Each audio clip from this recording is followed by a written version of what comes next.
She spent the night dancing with her secret lover. By morning, she was in a hospital bed, leg shattered, shame etched into her skin. He was barely alive. The cops came for me, but I was with his wife. Vengeance, executed to perfection. That's not the kind of line you expect your life to open with. But here I am, Daniel Miller, 42, husband, father of none, and apparently the clown of the decade. My wife, Jessica, the kind of woman who could make you believe in fire and ice at the same time, had always been good at lying. Small ones at first. I just had lunch with coworkers. I didn't buy anything today. My phone died. Cute, innocent fibs. You learn to brush them off because you think marriage is built on forgiveness. Hell, I used to tell myself, she's just tired. She's just moody. She's just stressed. But that night, the truth came knocking, loud, messy, and louder than the music she was dancing to. Jessica didn't know I followed her. I didn't plan it, not at first. She had said she was working late at the office with Megan. Megan, her supposed best friend. I knew Megan was in Florida that week. So whose office was she working in? My gut twisted, the kind of twist you don't ignore. So I trailed her car. White Toyota, headlights dull, tailpipe coughing like a smoker on his last pack.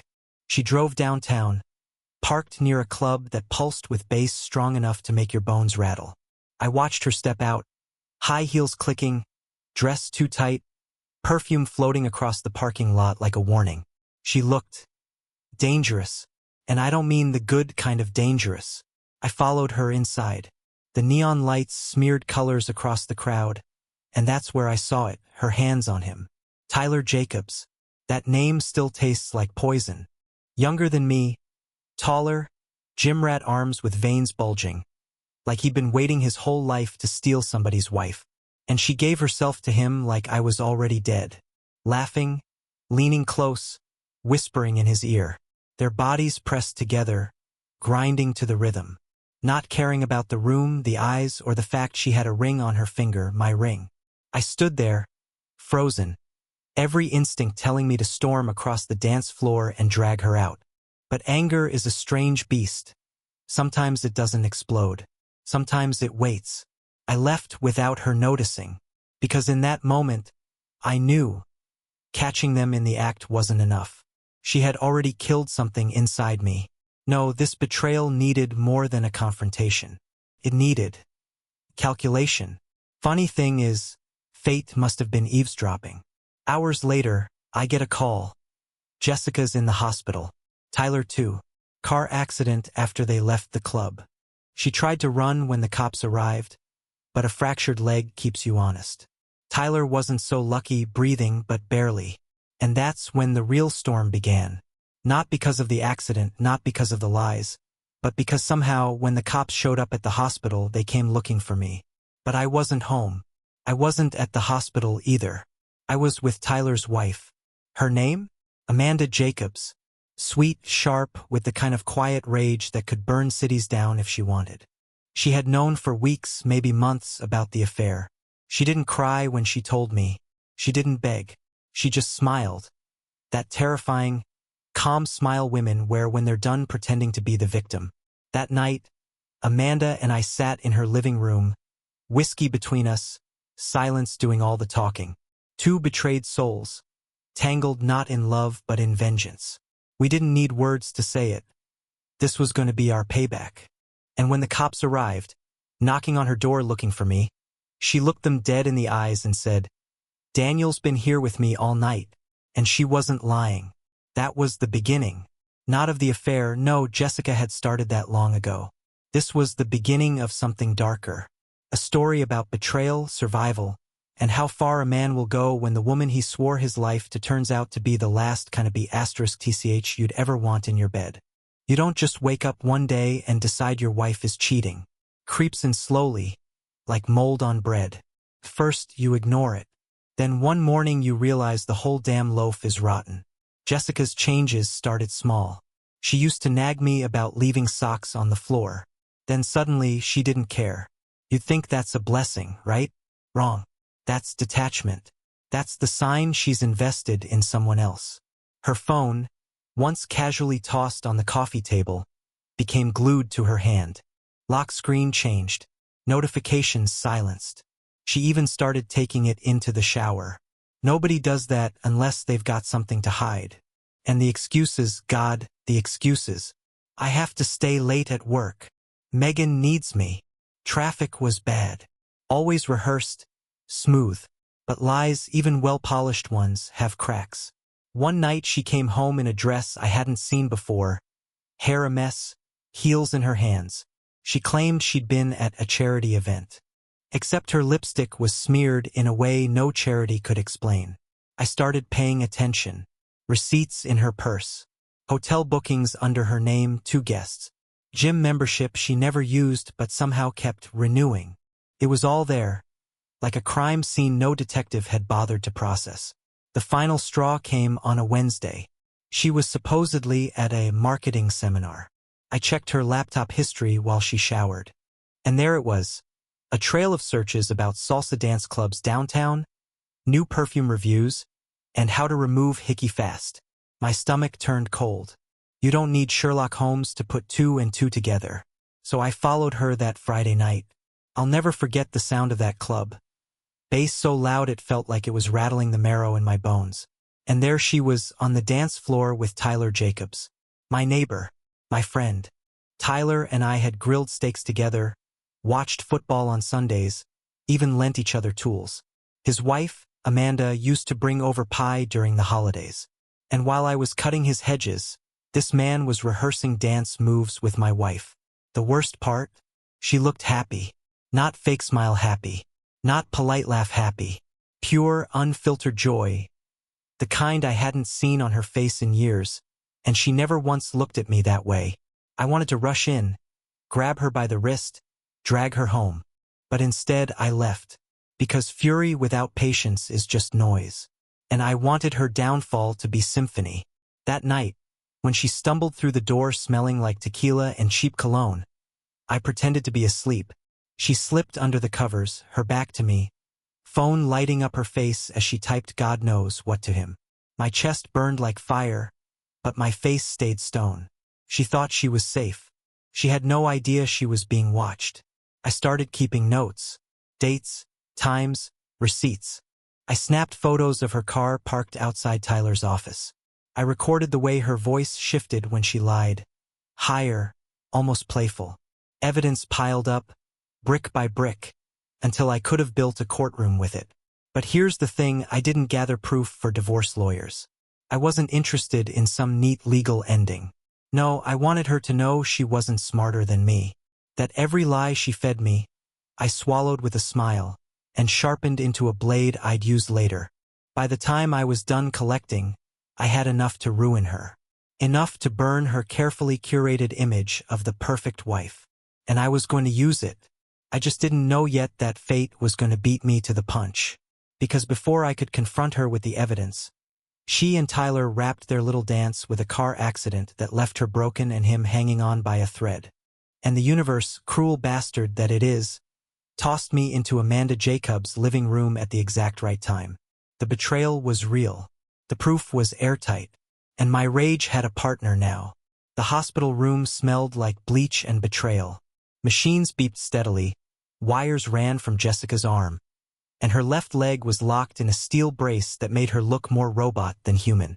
She lay there, hair tangled, mascara streaked, trying to look fragile. But I knew her game. My wife could cry on command better than any actress in Hollywood. When she saw me step through the door, she gasped. Not from pain, but from the realization that I was standing over her when she had no chance to spin the story first. "Daniel," she croaked, voice trembling. "Thank God you're here. I was so scared." "Cut the sh*T, Jessica." My voice came out colder than I intended, but it fit. I pulled up a chair, sat down slowly, and leaned in. "You were dancing with him. Everyone saw it. Then you left with him. Now he's half dead in another wing of this hospital. Don't you dare play innocent." Her lips parted, quick as a snake. "It's not what you think. Tyler, he was drunk and I was trying to help. I swear." That was her style, flip lies like playing cards, fast and endless. She licked her lips, eyes darting everywhere but me. We weren't involved. He followed me, Daniel. I didn't want any of this. I laughed. Not a warm laugh, not even bitter, just empty. So he just happened to follow you into a nightclub? Onto the dance floor? Onto your body? Her face flushed. For a second, I thought she'd finally break. But Jessica doubled down like she always did. I was lonely. You're always working late. You barely notice me anymore. Tyler, he noticed. He made me feel alive again. I didn't plan it, it just happened. The audacity left me stunned. She was the one sneaking out, lying, destroying us, and still she found a way to make me the villain. You think that excuses it? I asked, leaning closer. You think screwing around behind my back is justified because I didn't compliment your damn haircut? Her eyes hardened. The fake tears dried instantly. The fragile act evaporated, replaced by something sharper, the real Jessica. You were boring, Daniel. Predictable. Tyler made me feel wanted. And if you can't handle that, maybe you should look at yourself instead of me. There it was. No apology. No remorse. Just venom. I felt something inside me shift that moment. Not anger. Not even heartbreak. Just clarity. This woman, the one I'd married, the one I'd defended, wasn't worth the dust on my shoes. She wasn't a partner. She was poison. You're unbelievable, I muttered, standing up. You lie, cheat, wreck your own life, and you still act like you're the victim. Her eyes narrowed to slits. Don't you dare leave me here. Don't you dare walk out like I'm nothing. Nothing? I looked her dead in the eye. Jessica, that's the first honest word you've spoken all night. I turned to go. She screamed after me. Not words, just rage, like a cornered animal. Nurses rushed in as I walked out, her voice echoing down the hallway. I didn't stop. I didn't even look back. That confrontation wasn't closure. It wasn't healing. It was gasoline poured on fire. But for the first time in years, I felt powerful. Because I had faced the truth head-on, and I saw her for what she really was. And waiting for me outside that hospital room was Amanda Jacobs. Calm, composed, a quiet smirk tugging at her lips like she already knew how Jessica would react. You got what you needed? Amanda asked, her voice cool. Oh, I got more than I needed, I said. Now it's time for the next move. The thing about betrayal is, once it's exposed, you either burn quietly or you burn everything around you. I had no plans to go quietly. When I left that hospital room, I felt like I'd been split in two. One half of me was still that dumb husband who believed in wedding vows, Sunday breakfasts, and the illusion of loyalty. The other half was something darker, colder, sharper. A man who finally saw his wife for what she was. A lying, manipulative teach who wouldn't know the truth if it slapped her across the face. Walking through those sterile halls, I thought my chest might cave in. The rage was still burning, yes, but beneath it was this hollow ache, like someone had scooped out my insides and left me walking around as an empty shell. Betrayal doesn't just sting, it rewires you. Suddenly every laugh we shared, every trip we took, every promise she whispered in the dark felt fake, staged, worthless. I ended up in the parking lot, sitting in my car with my head on the steering wheel. For a moment, I wanted to cry, just let it all pour out. But the tears wouldn't come. Instead, the anger circled back, hotter, louder. My mind replayed her words. You were boring. Tyler made me feel alive. Boring. That was my sin. Not abuse. Not abandonment. Just boring. I had busted my ass at work to pay for her lifestyle, her clothes, her little hobbies that never lasted more than a month. I thought stability was love. Turns out, in Jessica's mind, stability was weakness. I sat there shaking, imagining the years wasted. The anniversaries I carefully planned, the nights I held her through her panic attacks, the mornings I brought her coffee just the way she liked it.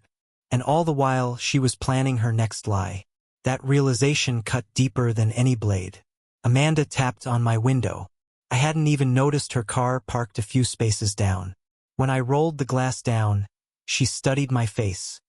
Not with pity, not with judgment. just understanding.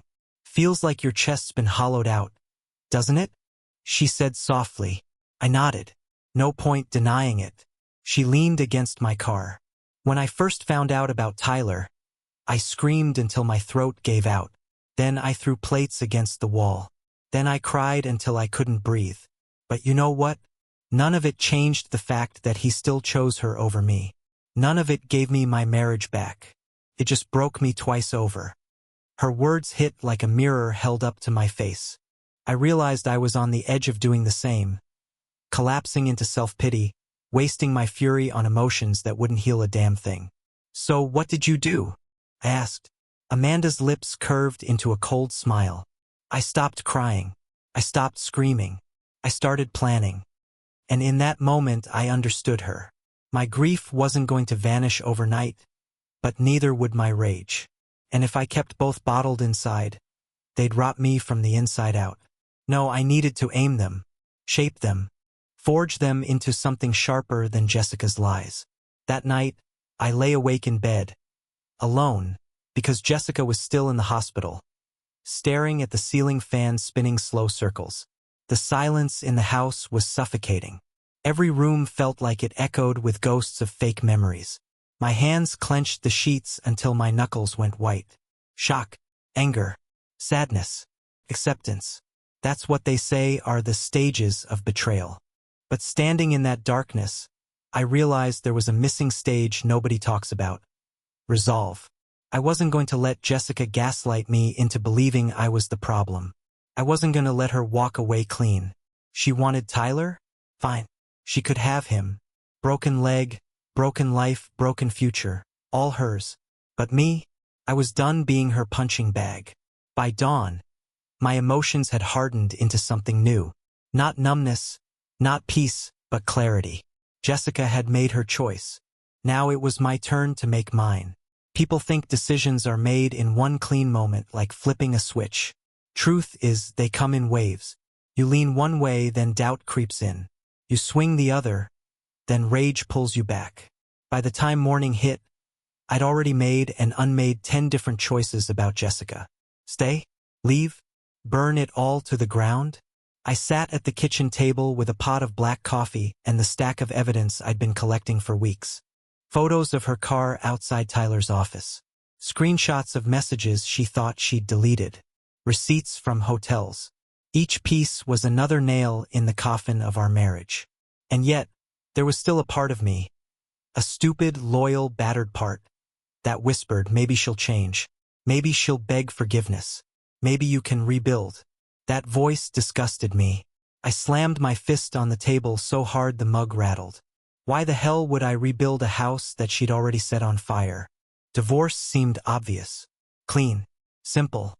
Hire a lawyer, file the papers, be done with her lies. But the thought left me cold. Jessica wasn't the type to bow out quietly. She'd twist it, paint herself as the victim, maybe even try to bleed me dry in court. I knew her. She'd drag my name through the mud before admitting she was wrong. And then there was Amanda. She called me that morning. Her voice was calm, almost too calm. How are you holding up? She asked. I'm deciding, I said. Deciding what? If I burn this marriage down with paperwork, or with fire? She chuckled darkly. Paperwork is neat. Fire is satisfying. But sometimes both work best. That conversation stuck with me. Divorce would free me, yes, but vengeance would make sure Jessica never forgot what she threw away. It wasn't just about ending the marriage anymore. It was about reclaiming every ounce of power she stole with every lie, every sneaky text, every night she slipped into another man's arms. By noon, I drove to the hospital again, not to see her, but to speak with her doctor. I made sure to ask loud enough in the hallway so she could hear. When will she walk again? How long will she be dependent on others? The answer? Months. I caught the way her eyes widened as I passed by her door, the panic in her expression when she realized she'd be at my mercy, broken and immobile, while I decided our future. For the first time, she wasn't in control. And damn, that felt good. Still, the practical side of me nagged. Divorce would mean lawyers, splitting assets, endless battles. Revenge, on the other hand, was dangerous ground. Amanda's words replayed. I stopped crying. I started planning. She wasn't bluffing. I could see it in her eyes. She was already moving her pieces across the board. The question was, did I want to play alongside her, or carve my own path? That evening, I poured myself a whiskey and sat alone in the living room, staring at Jessica's wedding ring, which I'd slipped off her finger while she slept the night before. It sat on the table like a mocking relic of promises she'd never kept. I made my decision. Divorce, yes, but not the kind where you quietly sign papers and split the furniture. No, mine would be drawn out, brutal, and unforgettable. Every lie she told would come back to crush her. Every secret she thought she buried would rise to the surface. She had wanted excitement. She had wanted danger. Fine. I'd give her both. Not from Tyler, not from a dance floor, but from me, the man she underestimated. The decision wasn't just to leave her. The decision was to make sure when I left, she'd never recover from the fallout. And for the first time in weeks, I felt peace. Once the decision was made, the haze lifted. I wasn't just reacting anymore. I was driving. That morning, the world looked different, clearer, sharper, like I'd put on glasses after years of stumbling blind. Jessica had thought she was untouchable. She thought her lies were invisible, her games untraceable. Now, I was going to show her just how wrong she was. The first step was reputation. Jessica cared about appearances more than air. She built her whole identity on being the charming wife, the dependable friend, the classy woman people envied. So I went after that first. I printed a neat little package. Photos of her with Tyler, receipts from hotel rooms, screenshots of messages she thought she'd deleted. Then, like an artist with a brush, I delivered copies, anonymously, to her boss, her so-called best friend Megan, even her church group. I didn't need to add commentary. The images spoke louder than words. By lunchtime, her phone was blowing up in the hospital room. I imagined her pale face as the walls of her perfect image cracked around her. Step 2, finances. Jessica never cared about money because I handled it all. She swiped cards without thinking, shopped like it was therapy, while I balanced books and paid bills. Now I started closing doors. Joint accounts? Frozen. Credit cards? Cancelled. I moved my salary into a separate account under my name only. For the first time in her adult life, she was going to feel the weight of dependence. Amanda helped with step 3. Tyler's wife was more ruthless than I'd ever imagined. She had already collected dirt on her husband, business trips that weren't business, expenses that didn't match his paychecks. She slid a folder across the table to me one night. Use this. It'll keep them too busy fighting each other to notice us. And she was right. By leaking parts of it to the right places, Tyler and Jessica's little romance turned toxic fast. He started blaming her for the accident, for the exposure, for the mess. She, in turn, screamed at him in hospital corridors loud enough for nurses to whisper about. Their shiny affair crumbled under pressure, and I sat back watching it rot. But the final step, that one was personal. I waited a week before visiting her again. She was still in bed, cast heavy, her face pale from lack of sleep. The moment I walked in, she perked up, trying to slip into her act again. "Daniel," she said softly, "I know I've made mistakes, but we can fix this. Please, I need you." I almost laughed in her face. Instead, I pulled a folder from my jacket and dropped it onto her lap. Photos, receipts, screenshots, the same evidence I'd sent out. Her eyes scanned the pages, color draining from her cheeks. "You think you're clever," I said quietly, "but every step you took, I was right behind you, watching, waiting, collecting, and now, everyone knows who you are. Not the sweet Jessica, not the faithful wife, the liar, the cheat, the woman who broke her husband for the thrill of a dance." Her mouth opened, but no words came. For once, Jessica Miller had no script. I leaned closer. "Divorce papers are coming, and I'll make sure when this is over, you'll have nothing left but your broken leg and your broken pride." Her mask cracked then. No tears, no fake trembling. Just pure, raw rage. She hissed, You'll regret this, Daniel. I'll destroy you. I smiled.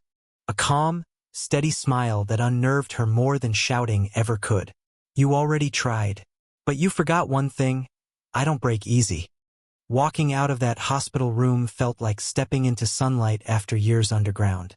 The plan was in motion. Her lies had turned into her shackles. And for the first time, she wasn't the one pulling the strings. The funny thing about tearing down someone who lives off lies is that they never admit defeat. They double down. They thrash. They claw at anything in reach, even if it cuts their own skin. Jessica was no different. Within a week of me dropping the evidence and freezing the accounts, she launched her counterattack. From her hospital bed, she called everyone she could. My parents, our mutual friends, even my boss. Her story was predictable. I was abusive, controlling, jealous. She painted herself as the fragile wife trapped in the hands of a cruel husband. What she didn't expect was that I had already lined the board before she made her move. The moment her sob stories reached my boss, he had already seen the evidence packet I'd slipped into his office mailbox. My parents? I'd sat them down days earlier and told them everything, laid the receipts on the table so they couldn't be twisted later. And our friends? Most of them had already seen the photos. Jessica's lies hit walls everywhere she turned. That didn't stop her from trying, though. She called me one night, her voice dripping with venom. You think you've won? You think anyone believes you? I'll drag you through the mud in court, Daniel. I'll take half of everything. I'll tell the judge you hurt me, that you pushed me into Tyler's arms. I let her talk, let her spit her poison. Then I said one thing before hanging up. Jessica, you can't burn a man who's already standing in the fire. Good luck. The silence on the other end told me she finally understood. I wasn't afraid anymore. Meanwhile, Amanda was executing her side of vengeance with surgical precision. Tyler's business contacts started pulling away, thanks to the anonymous leaks she sent out about his little expense account scams. Word got around the neighborhood that he wasn't just a cheater but a crook. His phone company repossessed his car. His gym buddies stopped answering his calls. The man went from golden boy to pariah in a matter of days. Jessica and Tyler turned on each other fast. In one glorious scene, caught on a nurse's phone and passed around like wildfire, Jessica screamed at him in the hospital lobby, accusing him of ruining her life. Tyler, pale and stitched together, shouted back that she was nothing but a reckless tramp who couldn't even keep her legs closed. The video went viral in our little town. That was checkmate for their fairy tale. But here's the twist. Even as I watched her life collapse, even as she flailed and burned, I still felt the ache. Betrayal doesn't just vanish because you win. At night, lying in bed alone, I replayed the years we'd spent together. The vacations, the inside jokes, the quiet mornings. It felt like I'd been living in a house built of paper, and only now did I see the flames creeping up the walls. Some mornings, I caught myself missing her. Missing the version of her that never existed. That was the cruelest cut of all. Amanda noticed. One evening, she looked at me across her kitchen table and said, "Don't start romanticizing her, Daniel. She's not the woman you married anymore. Maybe she never was." I nodded, but the truth stuck in my throat. She was right, and yet, grief has a way of lying to you. Still, every time I thought I might soften, I remembered the look on Jessica's face when she sneered, "You were boring." That was enough to stiffen my spine again.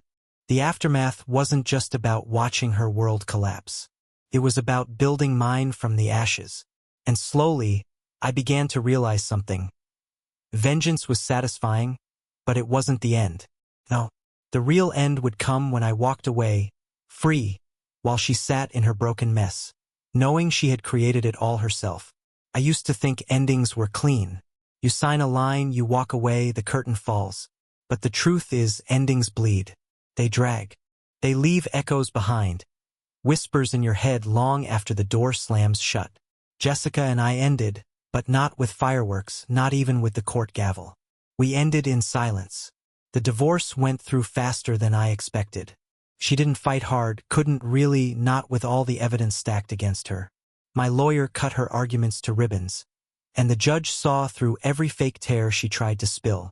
In the end, she limped out of the courthouse with nothing but a box of personal belongings and that brace on her leg, glaring at me like I had committed the crime.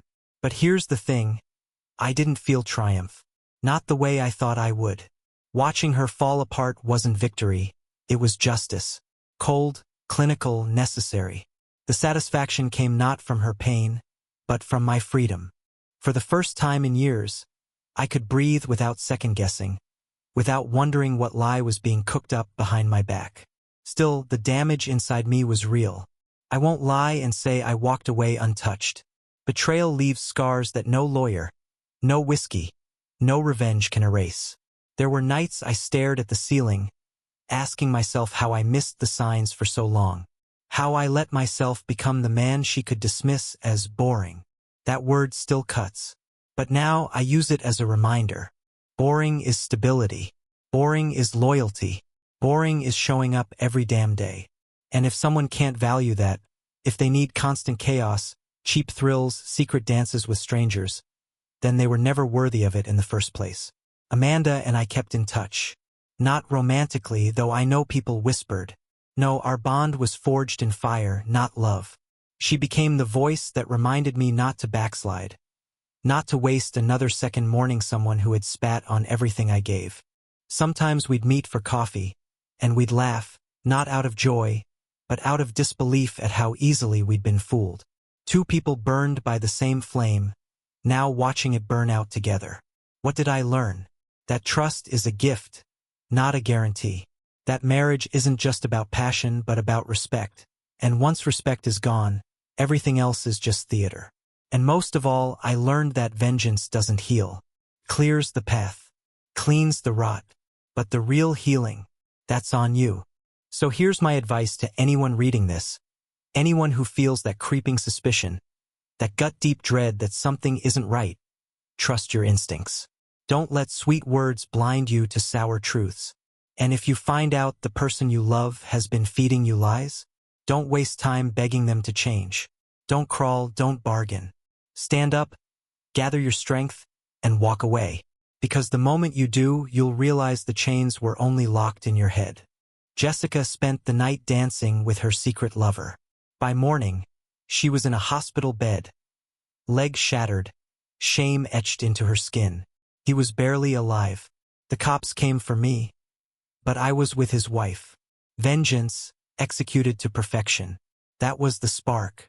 But the ending wasn't vengeance. The ending was freedom. And freedom, I've learned, is the sweetest revenge of all.